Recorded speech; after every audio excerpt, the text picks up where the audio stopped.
Hey everyone, today on the final bar, we'll talk about a market refusing to sell off on a Friday afternoon, pushing strong to finish near the highs of the day.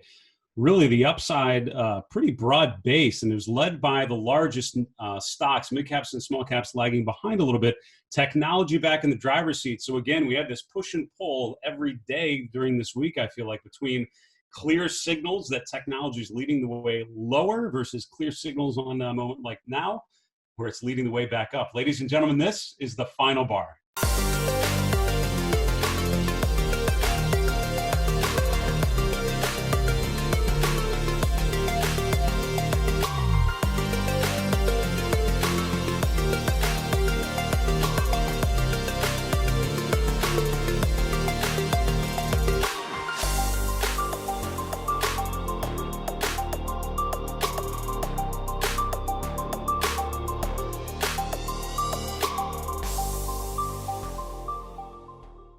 Hello, everyone. Welcome to the final bar. I'm your host, Dave Keller. I'm the chief market strategist here at StockCharts.com in Redmond, Washington. Thanks for joining us every weekday after the close for the final bar, where we try to look at the markets together, focus on the trends, what the charts can tell us about how the trends are evolving, how they're changing. Inflection points are obviously the main goal.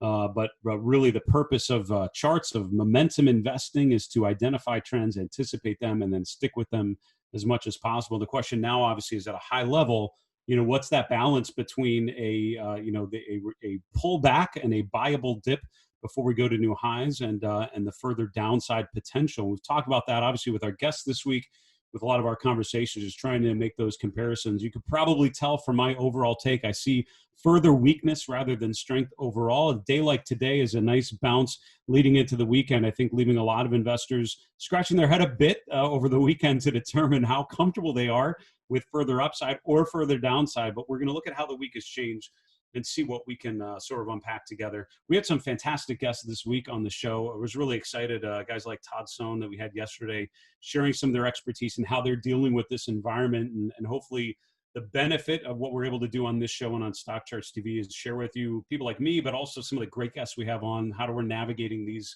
sorts of environments. Next week, we have Jonathan Krinsky from Baycrest Partners on Tuesday the 29th.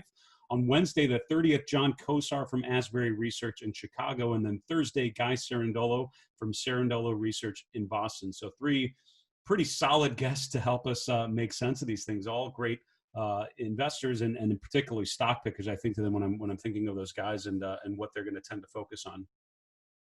Let's get to our Wrap the Week segment. We're going to start very quickly with a poll. We have polls running all the time, excuse me, on Stock Charts TV on that main page, but also on YouTube and elsewhere that you consume our content. You'll probably see some polls.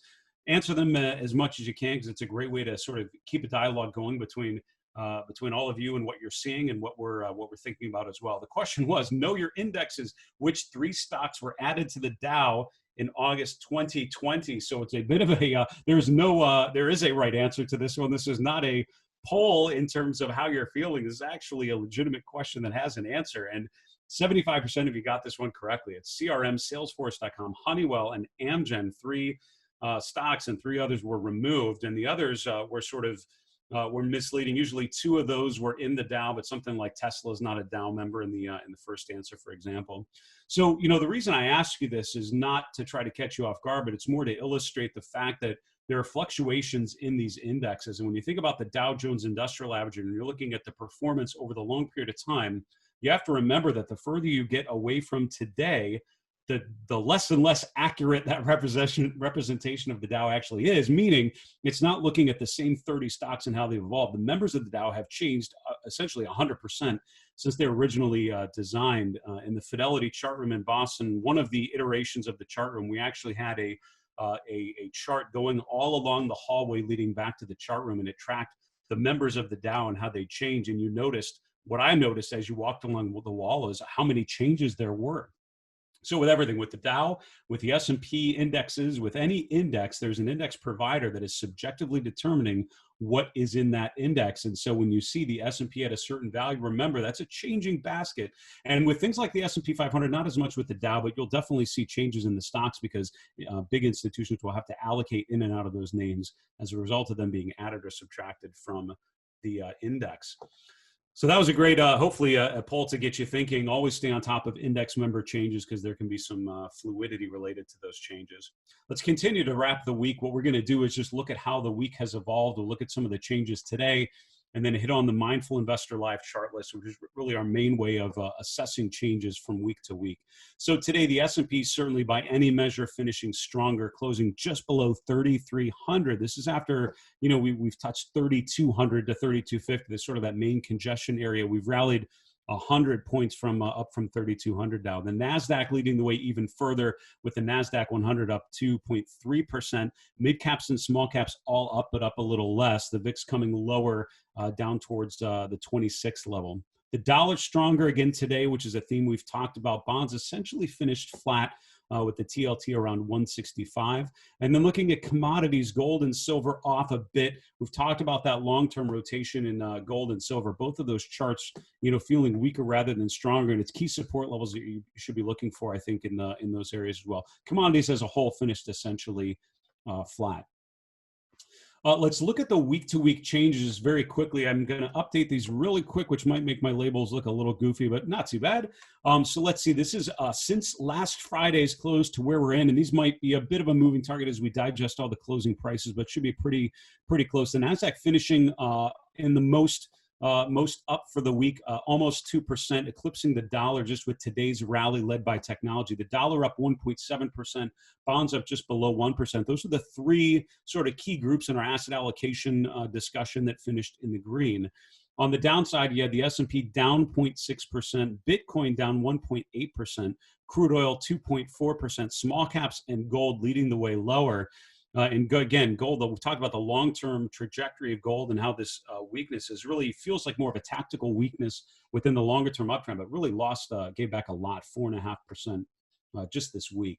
Looking at the sort of styles and relative movements here, again, the NASDAQ up pretty good. Let's refresh this just really quickly to lock in the closing prices, about 2%. Frontier markets actually up 1%. This is one of our 3 and 3 charts this week. And again, frontier markets I find is usually off people's radar. In general, things that are working I want to know about. And so may be interesting to see what's included in there, what sort of exposure you're getting.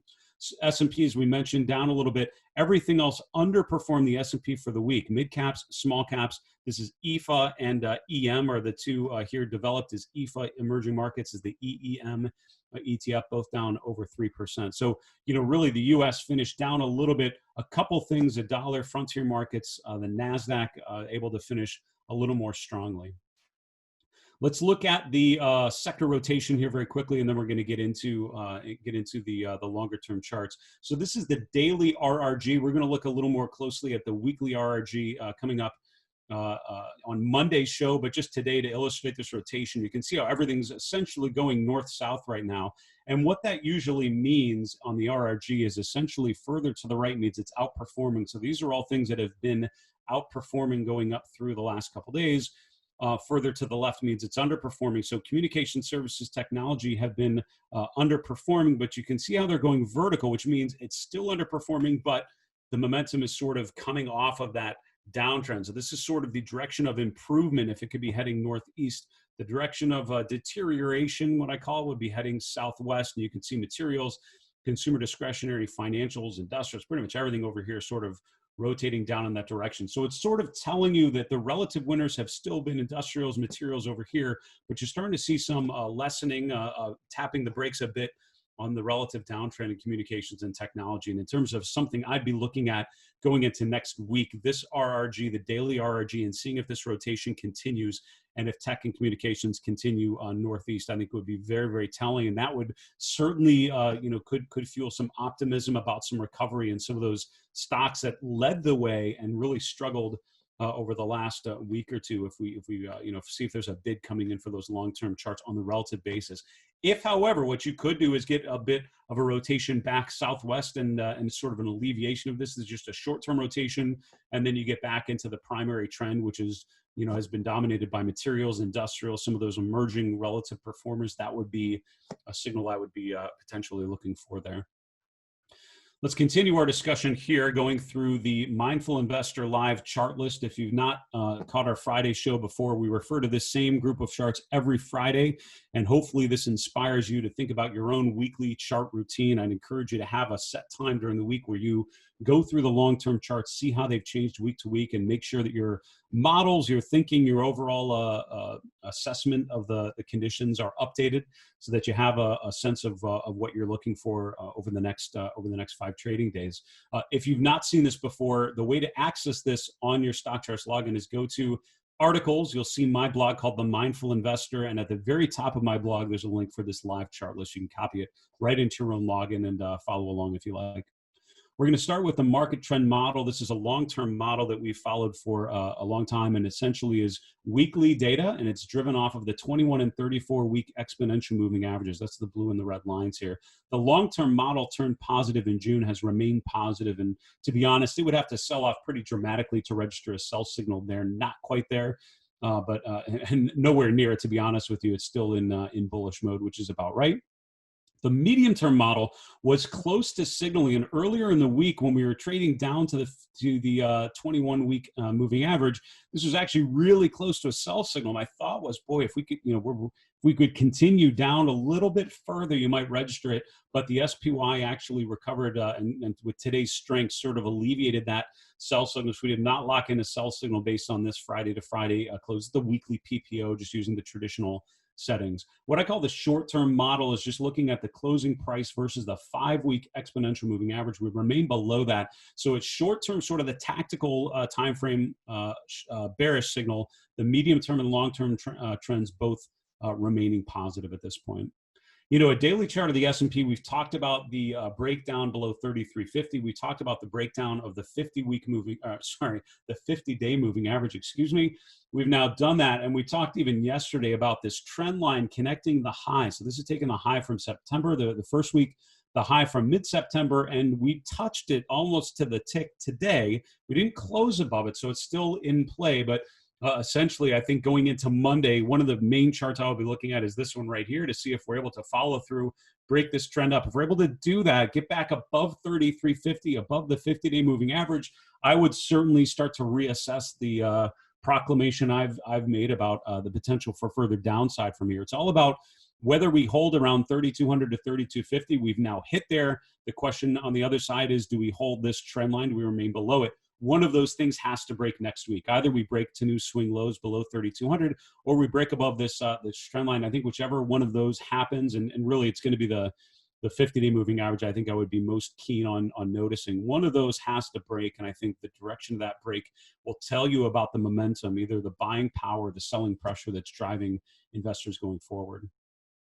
This is a breadth measure we've looked at pretty regularly. It's the S&P with the cumulative advanced decline lines for common stocks only, for the S&P, for the mid-cap index, for the small-cap index. I put the little horizontal lines keying in on that first pullback off of the June highs. And if you think about it on a price basis, we made a new swing high there. We pulled back, and then we sort of broke on and made new highs in mid-July. And I think focusing on that pullback level for all of these is kind of important. We've now made lower peaks in all of them. We've now broken down through to a new swing low for the common stock only index. For the small cap index, the mid cap index is not quite breaking it, and the large cap one is nowhere near it. So overall, it's been a weakening breadth picture driven by small and mid cap stocks.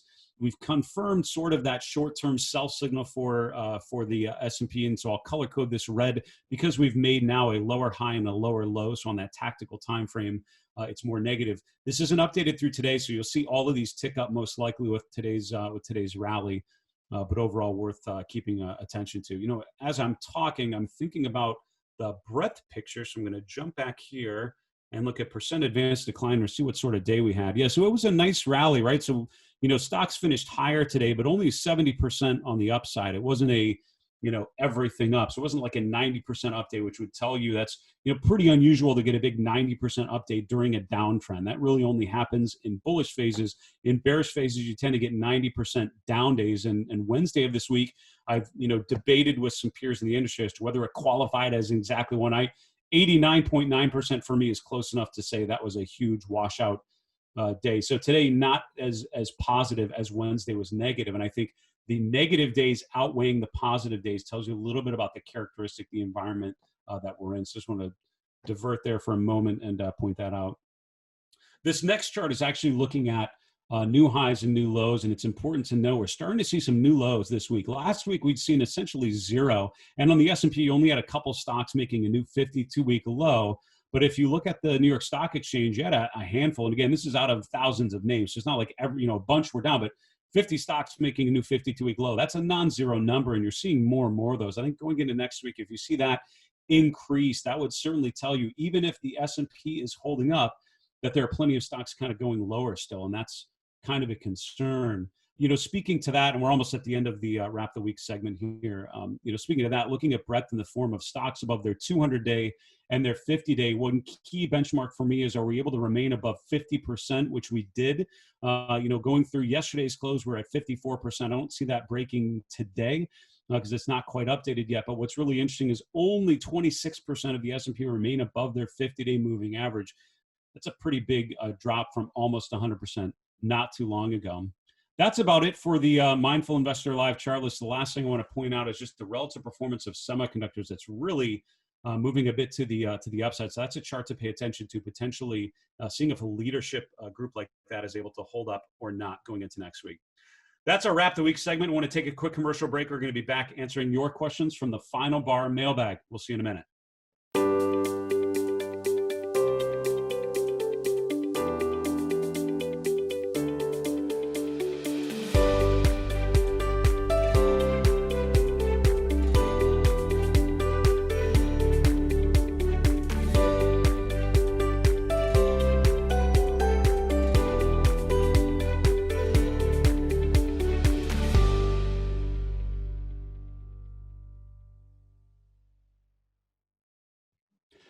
Hello, everyone. Welcome back to the Final Bar. This is Dave Keller here at StockCharts.com. As a reminder, we love to hear from you. Feedback on the show, feedback on our hosts, on our guests, anything, we'd love to hear it, but especially questions you run into as you're analyzing your charts in your login. So shoot us an email, thefinalbar@StockCharts.com.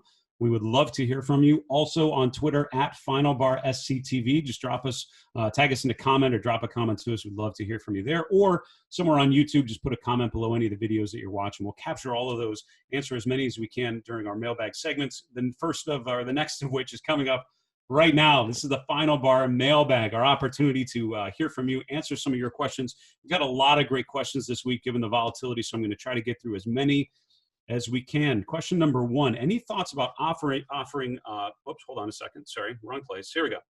I had sent the chart earlier this week about the percent of stocks above their 50 and their 200-day moving averages. And the question was, how do I get the lower pains with the 50 and 200 under the chart? StockCharts is my only provider. Love the technology. Thanks so much. And thanks for using the platform. How do we create a chart like this? So I tell you what, the way I learned to use StockCharts was by watching guys like Tom Boley, Arthur Hill, Greg Schnell, and others who use them, Grayson Rose, guys who use this platform really well. And then when I saw something that was interesting, I'd email them or send them a note and say, hey, what did you do? And they would send me the chart or show me how they did it. And all the great stuff that I have is probably from a conversation with one of those people. So I appreciate what you're doing, and you're welcome to ask me anything that I show on the channel. Happy to explain what I do and send you the link for the chart. The way that you do that is below, there's a section called indicators. There's an indicator called price, and price performance is another one. Depending on what you're trying to illustrate, those are the two you want to use. And then it's just a question of finding the tickers for those key benchmarks or key indicators. Here you can see it's $SPXA 200R. That just means S&P above 200. And then R, and then SPXA 50R is the percent of S&P names above their 50-day moving average. Those are two of a couple hundred different breadth indicators that we have on the platform. If you don't know what you're doing, just type up here. It's a keyword search, so type like 200 or 200-day, and you'll find other breadth indicators, indexes. They're all tickerized like this. You can add them on your charts just like what I'm doing. Just so you know, one of the things that I've talked with Chip Anderson about is building out a better repository for all of our breadth analytics and coming up with some ways to distribute those. So it's on my to-do list at some point to dig into that further. But that is the way that I created that chart. It's just a question of adding the price indicator and putting those tickers right below the chart. Next question. Can you provide the criteria you follow to review weekly charts? Also, do you have anything for the India market? The US S&P has 11 sectors. Where can I find Indian sectors on the StockCharts website? So thank you so much for that. You know, I try to illustrate as much as I can about my weekly routine. My weekly routine is pretty involved and pretty deep, and I've been, you know, tweaking it over time. But I will tell you that my routine starts with this Mindful Investor Live ChartList. I actually look at this every day, but especially going into, you know, getting ready for today's show, I go through each of these charts and think about the themes and how they've evolved. And so you're welcome to take that. Also on StockCharts.com, if you go to the chart list feature, there's a chart pack that you can install called David Keller's Morning Coffee Routine. And if you install that, those are essentially the charts that go into my weekly process as well. In terms of Indian sectors, you know what? So we actually do have a good amount of them. Here's what I would do. If you do a keyword search and search for $CNX, this is where I would start. These are all the Nifty sector, the Nifty indexes. You have like the Nifty 100 and others that you're probably familiar with, but also some of these sector indexes and industry group indexes. So they're all tickerized. Something like $CNX metal is the Nifty metal index. So you'll find all of them on there. If you don't see anything particular on here, use the keyword search to look for a different sector thing. You know, we're always looking to see if there's data that we don't have on here, indexes or things that that you don't have. So if there's something in particular that you're looking for, shoot a note to our support desk and let them know if it's something you can't find, because it may be something we can try and add down the road. Also, I should note that $BSE or $Nifty, NIFTY are the two main Indian benchmarks that I use. They're both tickerized as well. Next question, Dave, isn't it good for breadth to contract during a sell-off? It's a really good question. Hold on, let's look at this one maybe. And I'm sure this is in reaction. I think it's in reaction to like this chart where I've talked about, you know, I've been pounding the table a bit about the weakening breadth. And I think going into the peak in September, the big red warning sign for me was the lower breadth readings in everything but large caps. And it just reminded me so much about January to February. So far, that's been a pretty good signal about the internal weakness. And I think the price has now followed through. And the question now is how low is low enough before we alleviate those negative breadth readings? So in answer to your question, no, I would say in general, you want this line to be going higher in an uptrend. You want this line to be going lower in a downtrend. If you get divergences, that's where in general you want to follow the breadth, because it's telling you that the price of the index is not an accurate reflection of the underlying weakness in the stocks or the underlying strength in the stock. So in general, you want breadth confirmation. What you may be referring to is volume. So in general, during a contraction, you'd want lighter volume through that, because that means as the price is selling off, it's not like a big capitulation. Everyone's puking everything out. So there's a ton of volume as the price goes lower. You actually want lighter volume. So if you look at like John Murphy's books or the Edwards and McGee books about price patterns, they'll talk about the idea of during a price pattern in general, you want lighter volume during the course of the pattern, and then a big increase in volume when it breaks out of the pattern. That's sort of the plain vanilla idealized chart patterns. That may be what you're referring to, but in particular with breadth, no. In general, weaker breadth means a weaker market, whether or not that's happening with price.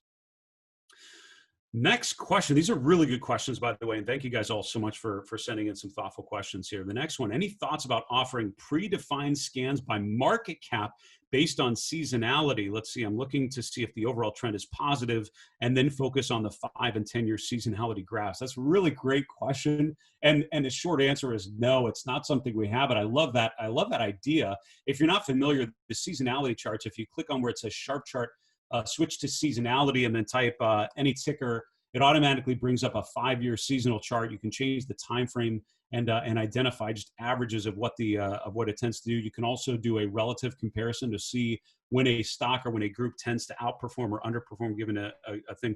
We don't have any sort of ranked list based on that, but it is now on the wish list of things that I think would be pretty cool. So thanks so much for that suggestion. We'll dig into that a little bit. Next question, is there any advantage in using the individual sectors with stocks above the 200-day, stocks above the 50-day instead of the S&P, especially if a sector rotation strategy is used? And I love that idea too. And the short answer is no, we don't. We have certain breadth indicators for sectors, and one that comes to mind is we have a bunch of indexes tracking for where they are relative to different moving averages, but not all of those combinations, not looking at above the 50-day and 200-day like we have for the S&P. I mentioned earlier about digging into some of the breadth indicators, and that is also on my list. So I'll be coming up with some good ways to classify those and dig into there. If you search for the name of a sector and something like 50, you'll find what we do have available for that. Let's see. Oh, the last one, very similar. There's a whole theme here with looking at sector breadth. I love where you guys are at. And this one was actually, it's a longer question, but saying you use the advanced decline line, the cumulative advanced decline line. So we're using the AD line on the S&P 500 here, which is exclamation point AD line SPX. And then you're saying you use the trend meter, which is eventually a way of normalizing that trend and looking at where it is in these different color-coded areas. And you pointed out the fact that looking for when the advanced decline lines reach the below 20, below 30, which is down here in this reddish area, that usually represents the beginning of a big downtrend. And then when it comes out of that is signaling the all clear. Based on what I'm seeing, that's actually a really good way of doing it. I love that idea. I'm going to dig into that a little further. That's on my list of things to dig into when I have some time. But great question in terms of cumulative advanced decline lines for other indexes. Yep, that's part of my breadth routine that I'm going to dig into a little bit further. Hopefully I'll have good news to share with you in the coming months with some improvement in that. Thanks so much for your questions. That's our final bar mailbag for today. Again, you guys all sent some really thoughtful questions. Appreciate you sending a link to a chart you're looking at or an image of the chart. And as much as I can help answer what you're looking at, I'm certainly very happy to do so. So thanks so much, everyone, for those questions. We need to wrap the show. Go to the 3 and 3 charts in 3 minutes. Here we go. Chart number 1 is looking at the gold ETF, GLD. As we've talked about, there's been this rotation, especially on the tactical time frame, from a bull phase to a bear phase. And I think you really recognize that we were in more of a bear phase when the GLD broke below 180. That was a level of support that it was able to hold for about 6 or 7 weeks, and then it finally broke down through it going into this week. And as you can see, overall weaker rather than stronger. The level we've focused in on is this confluence of support, which is a 38.2% retracement of the March to August run, which we're just above, and then the 61.8% retracement of the June to August run. That's what I'm looking at here. There's the orange lines. It's pretty busy here, so forgive me for that.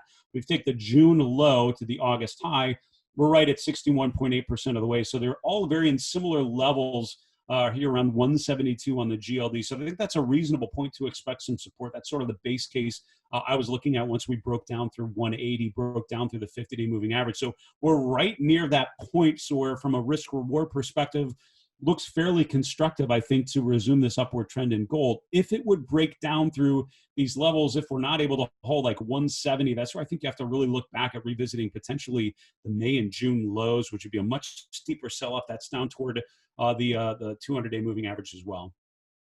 Chart number 2 is looking at the VIX as well as the high-yield OAS spread, but we don't have time to dig into the nuances of this. But essentially, this is risk. The VIX is risk.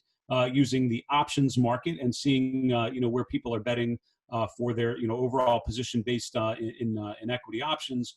The high yield OAS spread is actually looking at spread, so it's how much you're paid to take on risk in the high yield market versus a risk-free debt issue, or something like the treasury bond.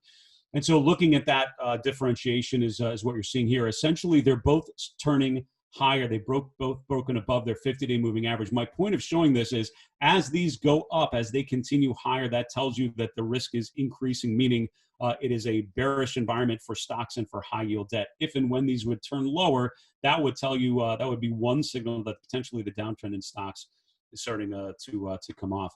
The last chart of the 3 and 3 is looking at stocks making new 52-week highs and lows. And again, just pointing out the fact that day to day, we've seen more and more stocks making new 52-week lows. That's a trend I'm certainly going to be looking for going into next week. Folks, that is a wrap for a week on the final bar. I want to thank you so much for coming on this continuing journey with us as we go through these charts together. Some great questions in our mailbag segment today. I want to thank you all so much for sending those in, and shoot us your questions via email, thefinalbar@stockcharts.com. Monday's show is going to be a fantastic one. We'll hit the market from 3 directions: top-down macro, bottom-up stock picking, sector rotation in the middle. So it's a really good way to start the week and make sense of things. Hope you all have a wonderful, relaxing, restful weekend. Have a great couple days off. Hopefully fit in some chart review in there as part of your routine. We'll see you back on Monday. For everyone at StockCharts.com in Redmond, Washington, I'm Dave Keller. Be safe. Have a good weekend. Hey, Grayson Rose here with StockCharts. Thank you so much for watching. I hope you enjoyed that video. If you did, consider giving it a like down below, maybe leave us a comment, and if you're new to the channel, you can subscribe at the link up above. We're gonna bring you daily content from an incredible collection of technical analysts and financial experts.